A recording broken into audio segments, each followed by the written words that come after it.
Professor Yunus লন্ডনে বিরাট ঘটনা ঘটিয়ে এসেছেন। বাংলাদেশে ফিরে সে আসল ঘটনা জানিয়ে দিয়েছেন, ওখানে বসে কিন্তু জানতে পারেন। দর্শক, আপনারা জানেন ব্রিটিশ প্রধানমন্ত্রী ইউনূসের ভয়ে পালিয়েছিল। ওটা এক প্রকার পালানো, কিস্তির টাকার ভয়ে যেরকম পালায় না, ওরকম পালিয়েছে যে সাক্ষাৎ দিবে না। কারণ কি, সাক্ষাৎ দিলে তো পাচার হওয়া বিলিয়ন অ্যান্ড বিলিয়ন ডলার ফেরত দিতে হবে, এজন্যে পালিয়েছে, সাক্ষাৎ দেয়নি। অথচ ব্রিটিশ প্রধানমন্ত্রী আব্বা ব্রিটিশ রাষ্ট্রের বা তাদের পার্লামেন্টের বিভিন্ন এমন এমন লোকজন বাংলাদেশ সরকারের প্রতিনিধি দলের সাথে দেখা করেছে ইউনূস সহ। তাতে প্রমাণ হয় যে যুক্তরাষ্ট্র এই সরকারের প্রতি যথেষ্ট সংবেদনশীল এবং রেসপেক্ট করে। এমন না যে এই সরকারের প্রতি যুক্তরাষ্ট্রের সমর্থন নাই, এই সরকারকে দখলদার মনে করে, হাসিনাকে সরকার মনে করে। এটা ভারতও মনে করে না, ভারতও তো ইউনূস সরকারকে স্বীকৃতি দিয়েছে। তাহলে ব্রিটিশ প্রধানমন্ত্রীর পালিয়ে যাওয়ার তো কোনো কারণ ছিল না।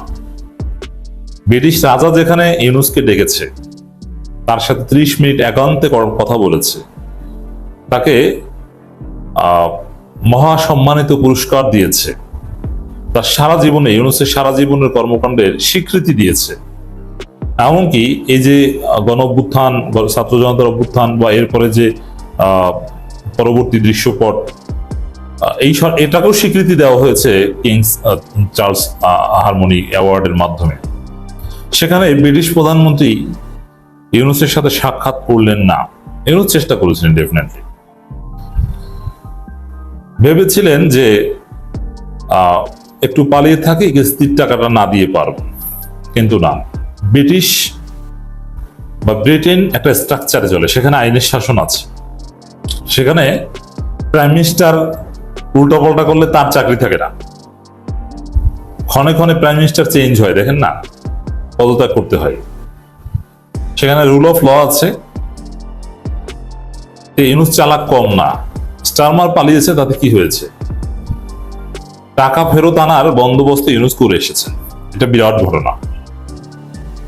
অলরেডি ওই দেশের আইনের শাসনকে কাজে লাগিয়ে বিপুল পরিমাণ সম্পত্তি বাজেয়াপ্ত করাতে পেরেছেন ইউনূস, যেটা করিয়েছেন ব্রিটেনের ইতিহাসে একসাথে এত পরিমাণ সম্পদ জব্দ করা হয়নি, যেটা এই ইউনূসদের তৎপরতায় ব্রিটিশ সরকার করতে হয়েছে, অপরাধ তদন্ত সংস্থা। অতএব ইউনূসের মতো একজন আন্তর্জাতিক খেলোয়াড়ের সাথে ব্রিটিশ প্রধানমন্ত্রী চালাকি করেছে, এটা পারবে না। বরং ব্রিটেনে তার ইমেজ ক্ষুণ্ণ হচ্ছে যে কেন তিনি, এটা অসভ্যতায় যে একজন নোবেল লরিট এসেছেন, একটা দেশের প্রাইম মিনিস্টার সমমর্যাদার চিফ অ্যাডভাইজার এসেছেন, এবং ব্রিটিশ রাজা তার সাথে একান্তে বৈঠক করে তাকে একটা মহাসম্মাননায় ভূষিত করে, আর প্রাইম মিনিস্টার তার সাথে দেখা করেন। এটা ব্রিটিশ জাতির জন্য লজ্জা। তাদের যে হিস্ট্রিক্যাল যে ভদ্রতা, সেই ভদ্রতার প্রতি একটা কলঙ্ক। ব্রিটিশটা কিন্তু অতিথি পরায়ণ জাতি, বিশেষ করে ভদ্র। ব্রিটিশদের মতো খুব ভদ্র আপনি খুব কম পাবেন। আমেরিকানদের মধ্যে কিছুটা অভদ্রতা আছে, কিন্তু ব্রিটিশটা যথেষ্ট ভদ্র জাতি, সভ্য জাতি। সেখানে ইউনূসের মতো একজন মেহমান গিয়েছেন, একজন নোবেল লরিট, ইউকেতে যথেষ্ট সম্মানিত। দেখেন, নোবেল পুরস্কারকে পৃথিবীর বিভিন্ন দেশ সন্দেহের চোখে দেখে যে এটা মার্কিন সাম্রাজ্যবাদের একটা টুলস, কিন্তু ইউকেতে নোবেল পুরস্কার এটা অত্যন্ত মহানভাবে দেখা হয়। আবার এই যে কিংস চার্লস হারমোনি অ্যাওয়ার্ড, এটা তো ব্রিটেনের একটা মহাসম্মানিত একটা বিষয়। এরকম একজন সম্মান পেয়েছেন, এরকম একজন ব্যক্তির সাথে দেখা করলেন না, এটা তার জন্য লজ্জার। তো দর্শক, এর মানে স্টারমার কৌশল করলো, কিস্তির টাকার ভয়ে পালালেও আইনের শাসনের সুযোগ নিয়ে ইউনূস ওই টাকা আদায় করে ছাড়বেন।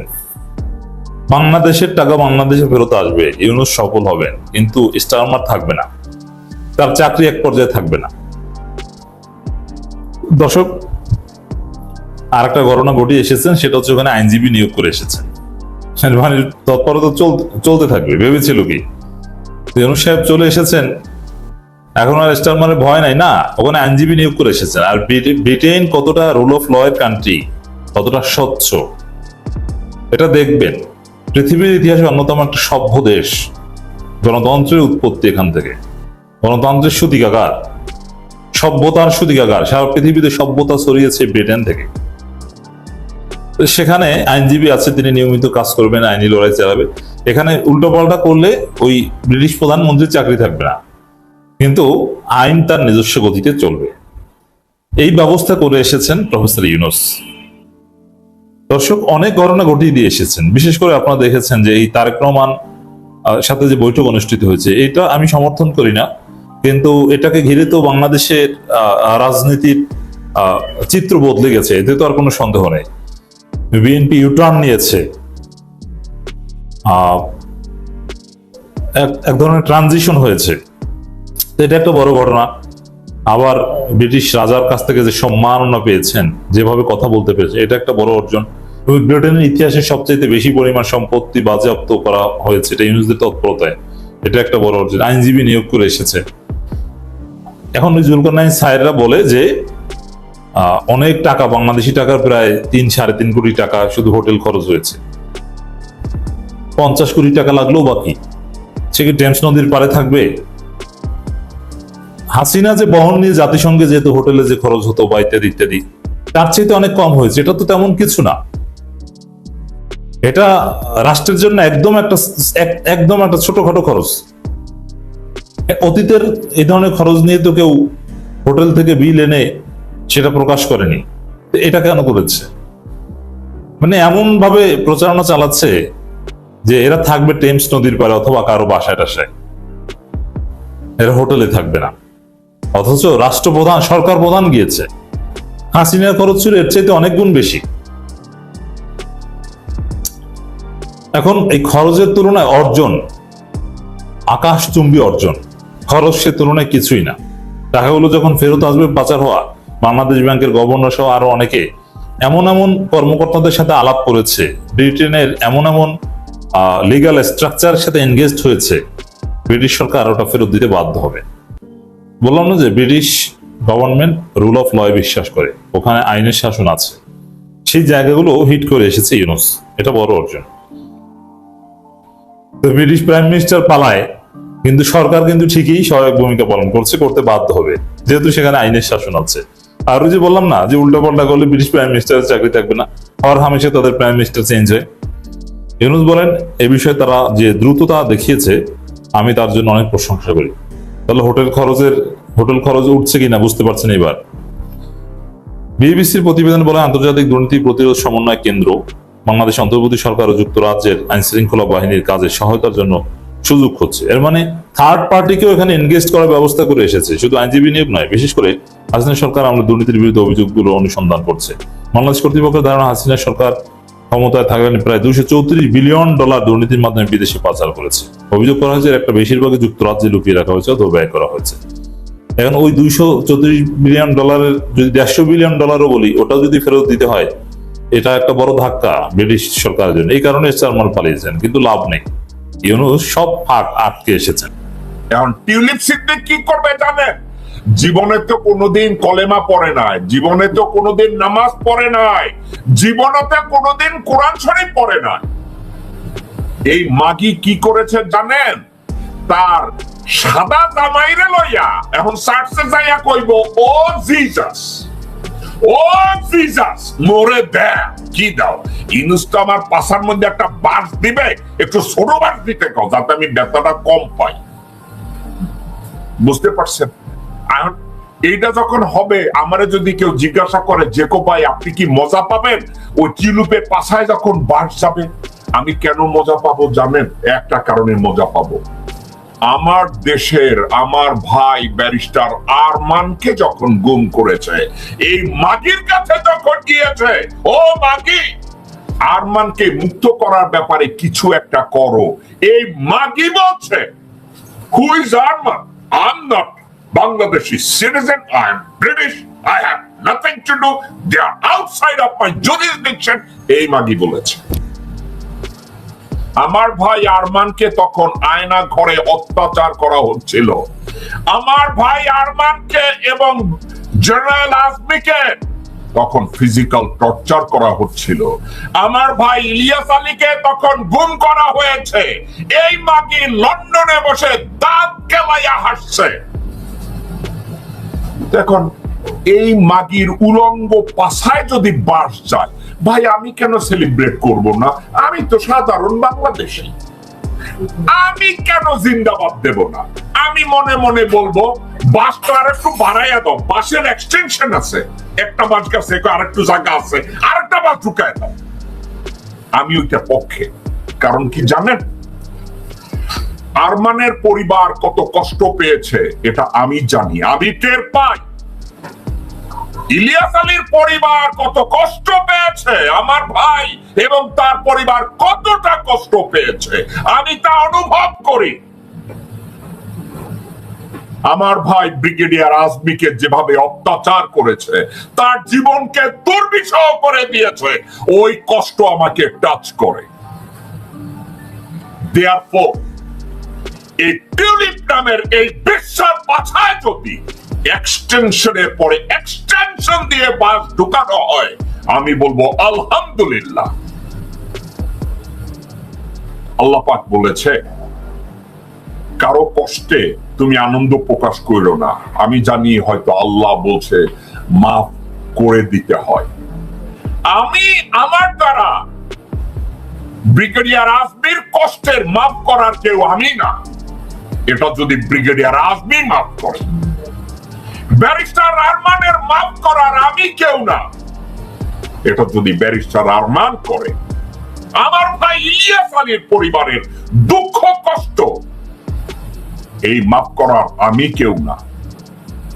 যদি আমার ভাই ইলিয়াস আলীর পরিবার মাফ করে, এই বেশ্যা মাগির কাছে গেছিল যে তুমি কিছু একটা করো, তোমার খালাই তো বাংলাদেশের প্রধানমন্ত্রী, তুমি তো এখানকার এমপি, তুমি এদের জন্য কিছু একটা করতে পারো। এই মাগি বলছে I do not have any responsibility or obligation to do anything এদের জন্য। আমি বাংলায় বলি, দর্শকবৃন্দ, এই মাগি বলছিল আমি বাংলাদেশি কেউ না, এরা আমার কনস্টিটিউয়েন্টস না, দেয়ারফর এদের জন্য আমি কিছুই করতে পারবো না, এরা হয়তো নিজেরা পালাই আছে কোনো জায়গায়, এই মাগি বলছে। দর্শকবৃন্দ, এই প্রমাণ সে যে বলেছে, প্রমাণের জন্য আমার বলার দরকার নাই। সোশ্যাল মিডিয়ায় ঢুকেন, হাজারো ভিডিও পাবেন এই মাগি এইগুলো বলেছে। আজকে সে বীর করছে ডক্টর ইউনূসের সাথে দেখা করার জন্য। কেন?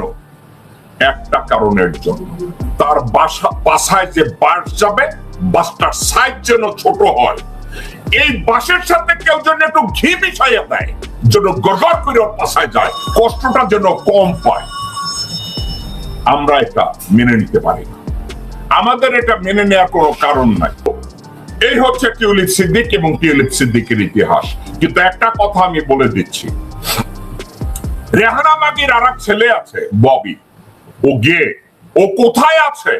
আমি বাংলাদেশের অথরিটিকে আমি রিকোয়েস্ট করব, ইনভেস্টিগেটরদের, দুর্নীতি দমন সংস্থা, প্রত্যেকটা মানুষকে আমি রিকোয়েস্ট করব ববিকে খুঁজে বের করতে। সবাই রেহানা মাগিকে খুঁজতেছে না, সবাই হাসিনা মাগিরে নিয়ে ব্যস্ত। আমি ববিকে খোঁজার পক্ষে, আমি টিউলিপকে খোঁজার পক্ষে। শুধু বেলারানী সাহা ওরফে হাসিনা শেখ এবং জয় এবং পুতুল এদের পাছায় বাস যাবে আর রেহানা মাগি পর্দার আড়ালে থাকবে, এটা হতে দেয়া যায় না। অনলাইন অ্যাক্টিভিস্ট যারা আছেন বাংলাদেশে, যারা বাংলাদেশের পক্ষে কাজ করেন, রেহানা শেখের দিকে একটু ফোকাস করেন। এই মাগি কমলা রানী সাহা নামে ভারতীয় নাগরিক, এই মাগি সালমান রহমানের কাছ থেকে পয়সা নিয়ে লন্ডনে আরামায়েশের জীবন কাটাইছে, সাবের হোসেন চৌধুরীর সাথে ঘুমাইছে এবং বসুন্ধরা শাহ আলমের কাছ থেকে পয়সা নিয়েছে। বসুন্ধরা শাহ আলম এদেরকে পয়সা দিয়ে দাঁড় করিয়েছে। বসুন্ধরা শাহ আলম বেশ্যাগিরি করে শুধু এই আওয়ামী লীগের লোকজনদেরকে খাওয়ায় নাই, হাসিনার পাশে দাঁড়ায়া বলছে এই পৃথিবীতেও হাসিনারে সাপোর্ট দিবে। ওই হারামজাদা বাংলাদেশের না ফরমান শাহ আলম নাকি মরার পরে আখেরাতেও হাসিনার পাশে গিয়ে দাঁড়াবে। এই হারামজাদা আবার নাম দিচ্ছে আহমেদ সুবাহান, আহমেদ আকবর সুবাহান। নাম আছিল দুঃখ। এখন এই কাজের লোকের নামটা সরানোর জন্য এই শাহ আলম নাম দিছে, এই বসুন্ধরা শাহ আলম এখন নাম দিছে, হ্যাঁ নাম হইছে সম্রাট আকবর। সম্রাট দিলে মানুষের জুতা মারবো, এই জন্য দিছে আহমেদ আকবর সুবাহান।